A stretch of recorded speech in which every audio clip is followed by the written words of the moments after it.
Parvathamalai entertainment நேயர்களுக்கு வணக்கம். Welcome to கேளிக்கை தருணம்.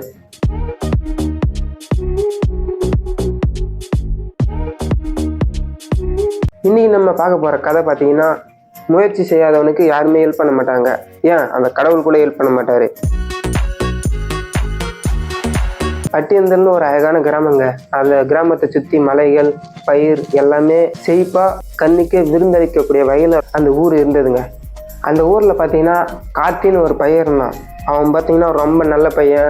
ஊரில் யார் ஹெல்ப் கேட்டாலும் எல்லாருக்கும் ஹெல்ப் பண்ணுவான், ரொம்ப உதவி செய்வான். ஊரில் பார்த்தீங்கன்னா எல்லாருமே அவனுக்கு ரொம்ப பிடிக்கும். அவன் ரொம்ப நல்லவனாக இருந்தான். அந்த கார்த்தின்ற பையனுக்கு பார்த்தீங்கன்னா நிறைய பிரச்சனை வரும் வாழ்க்கையில்.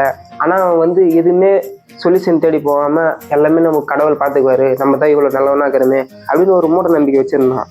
ஒரு நாள் என்ன ஆச்சுன்னா, அவனுடைய ரிலேட்டிவ் ஒருத்தருக்கு மேரேஜ் ஃபிக்ஸ் ஆச்சுங்க. அந்த கல்யாணம் பார்த்தீங்கன்னா பக்கத்து ஊரான கங்கலம் மேதிக்கு போகிற வழியில் ஒரு கோயிலில் அந்த திருமணம் நடப்பதாக இருந்துச்சுங்க. அவனை என்ன பண்ணான், அவனுடைய ஃப்ரெண்ட்ஸு எல்லாரையும் கூப்பிட்டுக்கின்னு அவனுடைய மாட்டு வண்டி எடுத்துக்கின்னு அழகாக எல்லாரையும் ஏற்றிக்கின்னு அவன் ரிலேட்டிவோட கல்யாணத்துக்கு போயின்னு இருந்தான். போகிற வழியில் என்ன ஆச்சுன்னா, ஒரு பெரிய பள்ளம். அந்த பள்ளத்தில் பார்த்தீங்கன்னா அந்த மாட்டு வண்டி போய் உள்ளே மாட்டிக்கிச்சு. மாட்டிக்கினோடனே என்ன பண்ணால், மாடு அந்த சேத்துலேருந்து காலை எடுக்கிறதுக்கு எவ்வளோ முயற்சி பண்ணிச்சு. ஆனால் அவன் ஒரு முயற்சி கூட பண்ணல. அவன் மட்டும் உள்ளே உட்காந்துன்னு, கடவுளே இந்த துன்பத்திலேருந்து என்னை எப்படின்னா காப்பாற்றிடு, நான் என்ன பண்ணுறது அப்படின்னு சொல்லிட்டு சொன்னான். ஒன்றுனே பார்த்தீங்கன்னா வானத்துலேருந்து ஒரு குரல் வந்தது.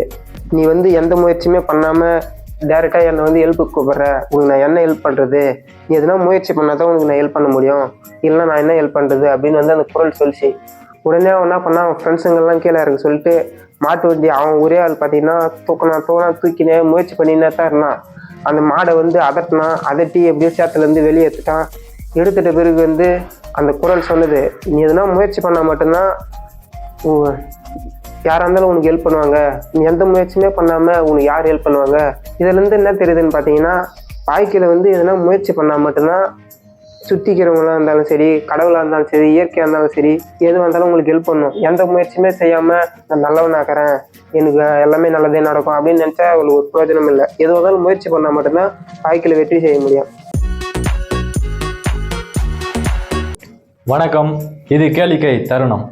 போன கதையில் குப்புசாமியோட மகள் மாடு வேணும்னு அடம்பிடிச்சாங்க இல்லையா? அவங்களோட ஆசையை நிறைவேற்றும் விதமாக குப்புசாமிக்கிட்டே இப்போது காசு நல்லா பொருள ஆரம்பிச்சிருச்சு. சரி, நம்மக்கிட்ட நிறைய காசு இருக்குது, போய் மாட்டை வாங்கிட்டு வந்துடலாம் அப்படின்னு சந்திக்க போகிறாரு. ரொம்ப காசுலாம் கிடையாது, சும்மா ஒரு 7,000 8,000 இருக்கும். அந்த 7,000 8,000 எடுத்துக்கிட்டு மாட்டு சந்தைக்கு போய் மாடு வாங்கிறதுக்கு போகிறாரு. அவர் ரொம்ப ஆசையாக போகிறாரு. பல நாட்களாக நம்ம மகள் என்னத்துக்கு ஆசைப்பட்டாலோ அதை நம்ம இன்னைக்கு நிறைவேற்ற போகிறோம், நம்ம தாண்டா இந்த உலகத்தில் தலை சிறந்த அப்பா அப்படின்ற ஒரு கர்வத்தில் சந்தைக்கு போயிட்டு ஒரு பெரிய மாட்டை பார்த்தாரு. ஏன்னா இந்த மாடு எவ்வளோண்ணா? இதுவா?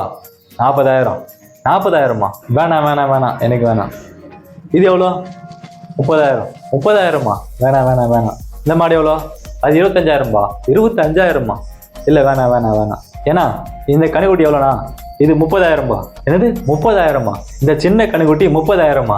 என்னண்ணா எப்படி ஏமாத்துறீங்க, பகல் கொள்ளையால் இருக்குது அப்படின்னு குப்புசாமி கோவப்பட, இதெல்லாம் நாட்டு மாட்டு காங்கேயம் கணுக்குட்டி, அதனால தான்ப்பா இவ்வளோ விலை அப்படின்னு சொல்ல, இல்லை இல்லை வேணாம் வேணாம், எனக்கு செட் ஆகாது, எல்லாமே வேணாம் சொல்கிறேன், உனக்கு என்ன மாடு தான்ப்பா வேணும்? இல்லைண்ணா என்னோட வசதிக்கு இந்த மாடுலாம் சரிப்பட்டு வராதுண்ணா, வேணாம் வேணாம் வேணாம், நான் போய் வேறு நல்ல ஒரு மாட்டை பார்த்துக்கிறேன். ஏன் அப்போ என் மாடு என்னடா குறைச்சல அப்படின்னு அவங்க சண்டைக்கு வர ஆரம்பித்தாங்க. குப்புசாமி அவங்ககிட்ட இருந்தெல்லாம் தப்பிச்சு சந்தையில் இருக்கிற மொத்த மாட்டையும் சுற்றி பார்த்தாரு. எல்லா மாட்டையும் பார்த்தாரு, எந்த மாடுமே அவருக்கு செட் ஆகலை. அவர் நினச்ச அளவுக்கு அவர் வசதிக்கு ஏற்ற மாதிரி இல்லை. அப்புறமா மாட்டு சந்தையை விட்டுட்டு வெளியே வந்தார். வெளியே வந்தால் ஒரு சின்ன கணுக்குட்டி, அதை வச்சு ஒருத்தர் வித்துட்டு இருந்தார். ஏன்னா இந்த கணுக்குட்டி எவ்வளோண்ணா? இதுவா? 10,000 ரூபாப்பா. 10,000மா? இல்லைண்ணா ரொம்ப அதிகமாக இருக்குது, என்ன ஒரு 7,000 தருவீங்களா அப்படின்னு கேட்டார். 7,000மா? அதெல்லாம் முடியாதுண்ணா, ரொம்ப கம்மியாக குறைக்கலாம், அதுக்குன்னு ரொம்ப குறைக்கக்கூடாதுப்பா. இல்லை வேணாம் வேணாம், இது 7,000 தர முடியாதுப்பா.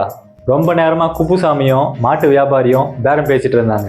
என்னடா பண்ணுறது, காலையிலேருந்து பார்த்தோம், இந்த கணுக்குட்டி யாருமே வாங்கிட்டு போகிறது வரல, இவன் ஒத்த தான் அதை வாங்க வந்துக்கிறான், பொழுது வேறு சாஞ்சிருச்சு, எப்படியாச்சும் அவன் கேட்குற ரேட்டு கொடுத்துட்டு போயிடலாம், இது ஒன்றும் அவ்வளோ ரேட்டு போகாது அப்படின்னு தெரிஞ்சுக்கிட்டு 7,000 ரூபாய்க்கு அந்த கணுக்குட்டியை கொடுக்கறதுக்கு அவர் முன் வந்தார். இதை நேரடியாக சொல்லிட்டா அவருக்கு கௌரவ குறைச்சலாக போயிடும்னு, என்ன 7,000 ரூபாய் தானே, உனக்காக நான் 7000 ரூபாய்க்கு தரேன்பா, வாங்கிட்டு போய் நல்லா வளர்த்து முன்னேறுப்பா அப்படின்னு ஒரு ஆசை வார்த்தையில அந்த பேரத்தை முடிச்சாரு. குப்புசாமியும் ரொம்ப மகிழ்ச்சி ஆனாரு.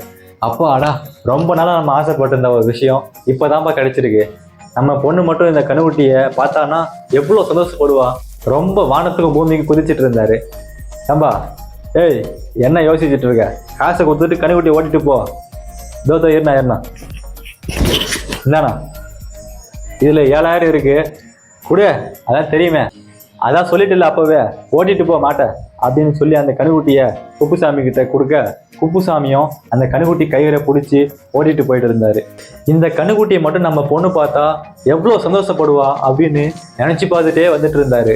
அப்போ பார்த்தா திடீர்னு அந்த கணுக்குட்டி நகரவே இல்லை. என்னடா இது, கணுக்குட்டி நகர மாட்டேங்குதுன்னு திரும்பி பார்த்தாரு. திரும்பி பார்த்தா அந்த கணுக்குட்டியோட வயிற்றிலிருந்து என்னமோ சரன்னு ஊத்துது. என்னடா இது அப்படின்னு பார்த்தா ஏதோ தண்ணி மாதிரி இருக்குது. என்னடா குடமா ஊத்துது. குடல இருந்த மாட்டை கொடுத்து தாக்காத்துட்டானேடா. அடா பாவிகளா, இன்னைக்கு போய் 2ல் 1 பார்த்தாவனடா, என்னையே ஏமாத்திட்டானா அப்படின்னு அந்த கணுக்குட்டியை பிடிச்சிக்கிட்டு நடந்து போயிட்டு இருக்காரு. ஏன்னா அவர் முன்ன பின்ன இது வரைக்கும் மாட்டையே பார்த்தது கிடையாது. படுபாவி பைய, நாசமா போனவன், அவெல்லாம் விளங்குவானா அப்படின்னு திட்டிக்கிட்டே அந்த கணுக்குட்டியை ஓட்டிக்கிட்டு சந்தைக்கு போயிட்டு இருக்காரு.